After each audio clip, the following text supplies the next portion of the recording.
O mai ții minte pe Sofia, robotul umanoid care a devenit celebru în toată lumea? Și când zic toată lumea, mă refer și la București, unde s-a întâlnit cu românii curioși acum vreo 2 ani și a avut inclusiv un interviu cu Andreea Esca.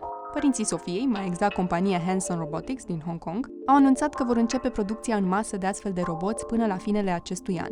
Anunțul vine într-un moment în care cercetătorii prezic că pandemia va crea noi oportunități pentru industria roboticii. Chiar directorul companiei, David Hanson, a spus că astfel de roboți pot fi utili în această perioadă în care oamenii sunt foarte singuri și izolați social. Google a anunțat că va închide proiectul lun la care lucra de un deceniu. Google vrea să ridice o serie de baloane care funcționează cu energie solară în stratosferă pentru a furniza internet 4G în zonele în care accesul populației la internet era imposibil. Google a explicat că nu a găsit modalități sustenabile de a reduce costurile și va renunța la idee, deși anul trecut semnase o înțelegere cu un operator din Kenya pentru a aduce internet într-o regiune de 50.000 de kilometri pătrați cu ajutorul a 35 de baloane. Dacă ai deja o idee pentru a scăpa de poluare, ăsta e cel mai bun moment să te apuci de treabă. Miliardarul Elon Musk, în prezent cel mai bogat om din lume, a anunțat că va dona $100 de milioane pentru cea mai bună tehnologie de captare a emisiilor de carbon.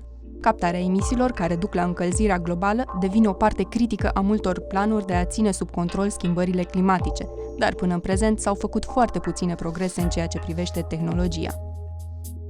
În sfârșit, o veste bună pentru pasionații de filmări aeriene.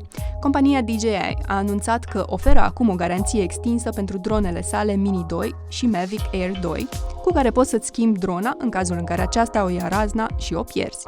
Pentru $50 în plus, în cazul Mini 2 și $80 pentru Mavic Air 2, peste garanția extinsă, compania promite să-ți dea o dronă nouă. Acestea fiind zise, suntem curioși să vedem ce locuri ai mai descoperit, așa că lasă-ne niște linkuri cu filmările tale aeriene în comentarii.